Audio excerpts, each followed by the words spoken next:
The call came on a Tuesday morning, a day so numbingly ordinary that the memory of its placidity now feels like a cruel joke. My mother, Eleanor, was in her kitchen, likely humming along to a Sinatra song on her old radio while meticulously wiping down a counter that was already spotless. If you want to hear more real stories like this and learn how to protect your loved ones, subscribe to the Real Life Scam Cases channel. And when you do, drop a comment letting us know where in the world you're watching from. That single phone call was a pebble tossed into the calm pond of her retirement, and the ripples nearly drowned us both. I found out, as is so often the case, by sheer dumb luck. I had a dentist appointment canceled at the last minute and decided to use the free hour to surprise Mom with coffee and her favorite almond croissants. I let myself in with my key, sent a fresh coffee and a strange. The landline receiver was wedged between her ear and shoulder, a posture I hadn't seen her adopt in years. In her hand, a pen was frozen over her checkbook register, a place usually reserved for tracking her modest pension and Social Security deposits. Her face, when she finally looked up and saw me, was a mask of sheer, unadulterated panic. Her eyes were wide, her lips were pale, and a single fat tear was tracing a path through her foundation. "Mark," she whispered into the phone, voice thin and reedy. "Yes, I understand. I'm getting it ready now." She gestured at me frantically, a shushing motion with her free hand, her eyes pleading with me to stay quiet. I froze in the doorway, the pastry bag crinkling in my hand. My first thought was a health emergency. Dad passed away 5 years ago, and since then, any unexpected call carried the specter of a doctor with bad news. "Mom, what's wrong?" I mouthed, setting the coffee and croissants on the counter. She shook her head, more violently this time, and turned away from me, hunching over the phone as if to shield the conversation from my ears. I could only hear her side of it, a series of clipped, frightened affirmations. "Yes, yes," he said not to tell anyone. "I know, I promise. $8,000. Right? Yes, I have it. I just need to go to the bank. Wire transfer. Okay, to a court. Clerk. Okay, please, just make sure he's okay. Please tell him his grandma loves him." Her voice broke on the last word. She hung up the phone, and the receiver clattered into its cradle. She took a deep, shuddering breath and stared at the checkbook, her knuckles white around the pen. She looked at me, and the dam of her composure broke. Sobs racked her body.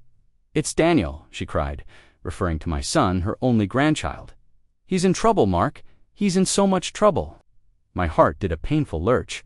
Daniel was 22, a good kid, but he was in his last year of college 3 states away.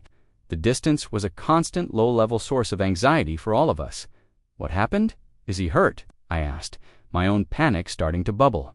"He was in a car accident," she explained, wiping her eyes with the back of her hand. "It wasn't his fault, but the police found something in his car, some pills. He swore they weren't his, that his roommate must have left them there. Now he's been arrested. He's in a holding cell." The story came out in a torrent of panicked details. The initial call had been from Daniel. His voice was strange. She'd admitted, choked up and crying. But he'd said he had a bad cold and his nose was broken in the accident. He'd begged her, pleaded with her, not to call me or his mother, Sarah. He was too ashamed, too embarrassed. He didn't want to disappoint us. He said she was the only one he could trust. He told her a lawyer would be calling her in a few minutes to explain everything, and right on cue, the lawyer had called. His name was Mr. Roberts. He was calm, authoritative, and deeply professional. He explained that Daniel had been charged with misdemeanor possession, but because he had a clean record, they could get it expunged if they acted quickly. They needed to post bail, a cash bond of $8,000. It couldn't be a check. It had to be a wire transfer sent directly to a specific court-appointed official to expedite the process. He gave her a name and a routing number. The most important part, Mr. Roberts had stressed, was the gag order. Because it involved a minor drug charge and Daniel was a student, the judge had issued a strict gag order. No one could be told, not his parents, not his friends, not even the university. If she spoke to anyone, it would violate the order, and Daniel would face harsher penalties and immediate expulsion. The story was a masterpiece of emotional manipulation, perfectly engineered to exploit a grandmother's love and fear. It created a vortex of urgency, secrecy, and shame. "Mom, we need to slow down," I said, my mind racing. Something felt profoundly wrong. The broken nose explaining the different voice, the shame, the gag order it, was all a little too convenient. A little too theatrical. "There's no time," she insisted, grabbing her purse and her car keys from the hook by the door. "Mr. Roberts said I have to get to the bank before noon. They're going to move him to the county jail if we don't post the bail." She was already halfway to the door, a woman on a mission, fueled by a primal need to protect her grandson. I physically stepped in front of her, putting a hand on her shoulder. Double quotes. "Mom, stop. Just for 1 second, I pleaded. "Let me call Daniel." "No," she shrieked, her eyes wild. "You can't, the lawyer said not to. You'll make it worse for him, Mark. Don't you understand? He's counting on me." This was the first moment I truly understood the depth of the scammer's hooks in her. They hadn't just tricked her, they had reprogrammed her. They had turned me, her son, into the enemy, the obstacle to her saving her beloved grandson. Arguing with her was like arguing with a devout believer. Her faith in the story was absolute, because the alternative, that she was being cruelly deceived, was too painful to contemplate. "Okay," I said, changing tactics. I had to stall. "Okay, you're right. Let's not call him." "But Mom, $8,000 is a lot of money. You don't just have that sitting in your checking account. You'll have to move it from your savings, maybe even cash in a CD. That takes time. Let's just sit down and figure out the best way to do it." I was banking on the logistical hurdles of the bank itself to buy me time. Her face softened slightly. This, at least, was a practical problem she could understand. He said it had to be a wire, she said, her voice dropping a little. He was very specific. "I know, but wires can be tricky. Let's just look at your accounts online and make sure everything is in order before you go rushing over there," I suggested, gently guiding her back to the kitchen table. As she fumbled with her iPad to log into her bank account, a process that I knew would take her a good 5 minutes, I pulled out my own phone. My hands were shaking. What if I was wrong? What if Daniel really was in a jail cell somewhere, counting on his grandmother while his clueless father stalled for time? The thought was nauseating. But my gut, a feeling honed by years of my own professional life, screamed that this was a script. My thumb hovered over Daniel's contact photo. I couldn't call him directly. If Mom saw that, she would lose her mind and might do something rash. Sarah. I had to call Sarah, my ex-wife. We had an amicable relationship, thankfully built around our shared love for our son. I stepped into the living room, keeping my voice low. "Sarah, hey, it's Mark. Sorry to bother you. Quick weird question. Have you talked to Daniel this morning?" "Funny you should ask," she said, her voice light and cheerful. "He just texted me. A picture of his breakfast. Looks like he's finally learned how to make an omelet that doesn't look like scrambled eggs." Why? The relief that washed over me was so total, so immediate, that my knees almost buckled. I leaned against the wall, taking a deep breath. He was safe. He was making an omelet. "Mark, are you there? What's going on?" Sarah's voice sharpened with concern. "I'll explain later. Can you do me a huge favor? Can you call him right now? Don't tell him I asked you to. Just say you wanted to chat, and just confirm he's in his apartment and that he's okay," she said, clearly confused but trusting. "I'll call you right back." I walked back into the kitchen. Mom was still squinting at her iPad, muttering about passwords. She was so focused, so consumed by her mission, that she hadn't even noticed my call.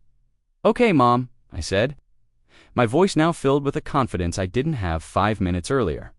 "I have an idea. Before you go, let's just try one thing." "What was the lawyer's name again?" "Mr. Roberts," she said, not looking up. "From the firm Roberts, Klein and Associates." "And what city is Daniel in jail in?" He said it was just outside of campus in Northgate. I typed Roberts, Klein and Associates Northgate into my phone's search bar. Unsurprisingly, nothing came up. Then I searched for the Northgate Police Department roster. No arresting officer by that name. No court clerk with the name she'd been given. "Mom, look," I said, showing her my phone. "There's no law firm with that name. It doesn't exist." She glanced at the screen, her brow furrowed in irritation. "Well, maybe you spelled it wrong. Maybe they're new. Mark, this is wasting time." It was like trying to punch through a brick wall. Logic was useless here. Her emotional commitment was a shield that deflected all facts. The scammers know this. They don't target intelligence, they target love. And a grandmother's love is the most potent and exploitable force on earth. My phone buzzed. It was Sarah. Sarah's voice chirped through the phone. "Hey, Mom, what's up?" It was Daniel's voice, clear as a bell. Not crying, not sick, not scared. The happy, slightly goofy voice of my 22-year-old son. My mother's head snapped up from her iPad. Her eyes locked on my phone. Her mouth fell slightly. "Open. Oh, not much, sweetie," Sarah continued, playing her part perfectly. "Just wanted to see how you were." "What are you up to today?" "Just finished breakfast," Daniel said. "About to head to the library to work on my history paper. It's due Friday." Total drag. I watched my mother's face. It was a slow, agonizing dawning.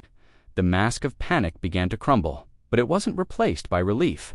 It was replaced by a look of profound confusion, as if the world she had been so certain of for the last hour was dissolving around her. "Dan, honey," I said, my own voice thick with emotion. "It's Dad." "Oh, hey Dad, what's up? You guys on a conference call?" He laughed. My mother made a small, wounded sound like a gasp, double quotes. "Son, I need you to answer a few questions for me, and I need you to be perfectly honest," I said. "Are you in any trouble? Have you been in a car accident? Are you in jail?" There was a pause on the other end of the line. No," Daniel said, his voice now laced with confusion. "I'm in my apartment. My car is parked outside. I haven't been arrested since, well, ever." "Dad, what is this about? Are you guys okay?" I looked at my mother. The checkbook, the pen, the purse on the floor, it all suddenly looked like evidence from a crime scene. She understood, and the pain of that understanding was 10 times worse than the fear she had felt before. "We're okay, son," I said. "Everything is fine. I'll explain later. I love you. Love you too. Dad, Mom." He sounded thoroughly bewildered, but he was safe. That was all that mattered. I hung up the phone. The silence in the kitchen was deafening. Eleanor just stared at the table, her eyes fixed on nothing. She didn't cry. She just sat there, shrinking into herself. The shame was a physical presence in the room, a heavy, suffocating blanket. "They told me," she whispered, her voice barely audible. "He sounded so scared. He said he loved me." "I know, Mom, I know," I said, kneeling beside her chair and taking her hand. It was Eastgold. That's how they do it.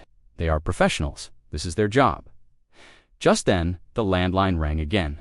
I snatched it up, my anger a hot spike in my chest. "Hello, is this Eleanor?" a man's voice asked. It was the calm, professional voice of Mr. Roberts.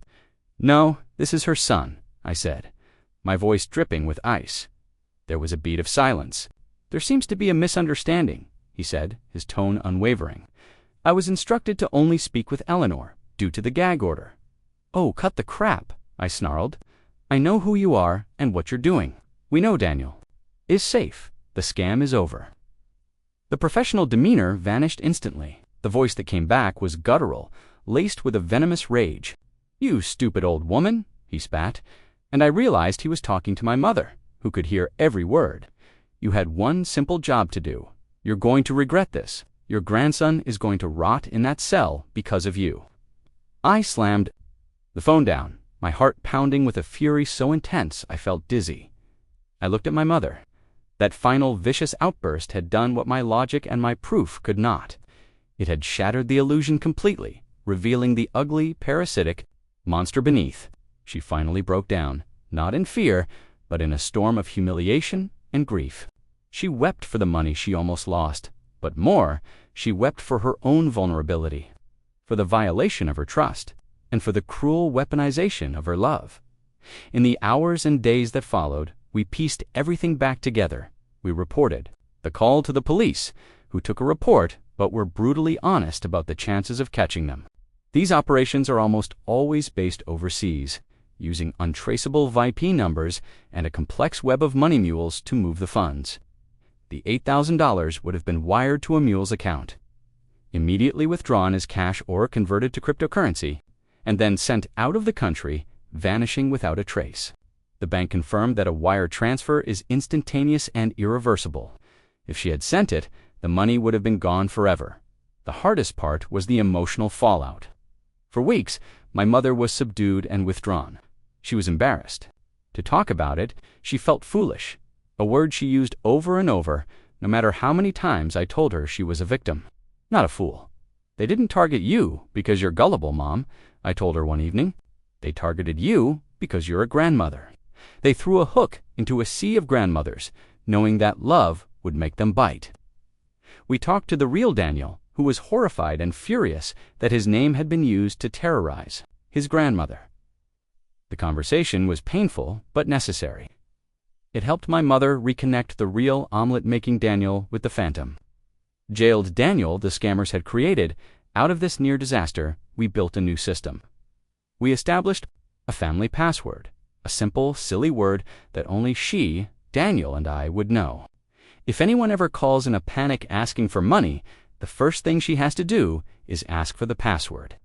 No password, no conversation. We also instituted a hang-up and callback rule. No matter how urgent it seems, she is to hang up and call the person back on the number she has saved in her phone. Scammers can spoof caller IDs, but they can't intercept outgoing calls to unknown. The fear has faded, but the lesson remains. I see the world differently now. I see the lurking predators who don't use weapons or force, but weaponize affection and trust. They dial numbers all day, every day, searching for the right combination of love and fear, knowing that for every 100 people who hang up, one will believe, and that one person is enough to fund their entire operation. Stopping my mom from wiring that $8,000 wasn't just about saving money, it was about saving a piece of her spirit. It was about proving that the bonds of a real family, built on a lifetime of genuine love and trust, are stronger than the carefully crafted lies of a phantom grandson. We were lucky. A canceled dentist appointment, a craving for a croissant, a quick call to my ex-wife. A fragile chain of coincidences is all that stood between my mother and financial and emotional devastation. We learned that we are a team, now more than ever fortified by a shared experience and armed with a simple, powerful truth. I hope this story helps someone else. If it does, please consider subscribing to the Real Life Scam Cases channel and share your own location in the comments, so we know how far these stories are reaching. A simple password, a promise to always hang up and call back, is a shield forged in the fires of a Tuesday morning that almost cost us everything. And it's a shield, I hope, by sharing this, you might never have to use.